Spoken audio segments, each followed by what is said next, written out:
ആൾക്കാർ കുറച്ച് ധാരണയുണ്ട്, കല്ല് പോലിരിക്കുന്ന വണ്ടി ഭയങ്കര സേഫാണ്, അല്ലെങ്കിൽ ഇന്ന ബ്രാൻഡ് സേഫാണ്, ഇന്ന ബ്രാൻഡ് സേഫാണെന്നാണ്.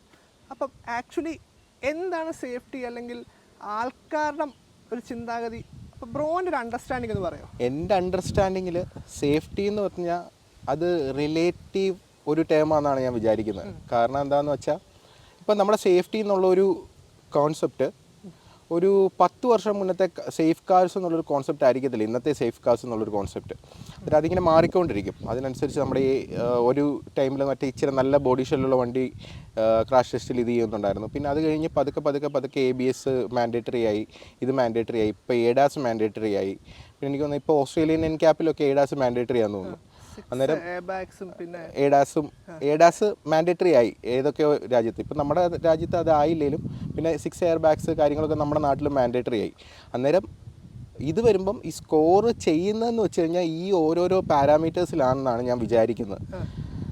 ഇപ്പം ഫോർ എക്സാമ്പിൾ ഈ വണ്ടി ലാറ്റിൻ എൻക്യാപ്പിൽ 3 ആണോ 4 ആണോ എന്നറിയത്തില്ല, അത്രയും സ്കോർ ചെയ്തിരുന്ന വണ്ടിയാണ്. ഒരു 2016 2015 ആ ഒരു ടൈമിലാണെന്ന് തോന്നുന്നു. അന്നേരം മേ ബി ഒരു 2-3 ക്രാഷസ് കഴിഞ്ഞപ്പോഴത്തേന് ഇത് 0 1 എന്തോ അങ്ങനെ എന്തോ ആണ് കിട്ടിയത്.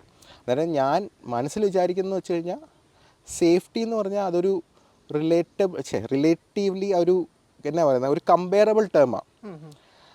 പിന്നെ ഇന്നത്തെ സേഫ്റ്റി ആയിരിക്കത്തില്ല, ഇപ്പം ഇന്നത്തെ സേഫ് കാർ ആയിരിക്കത്തില്ല നാളത്തെ സേഫ് കാർ. അതുപോലെ തന്നെ എൻ്റെ ഫോക്സ് വാഗൺ എൻ്റെ എടുത്ത സമയത്ത് 4 സ്റ്റാർ സേഫ്റ്റി ഉള്ള വണ്ടിയായിരുന്നു.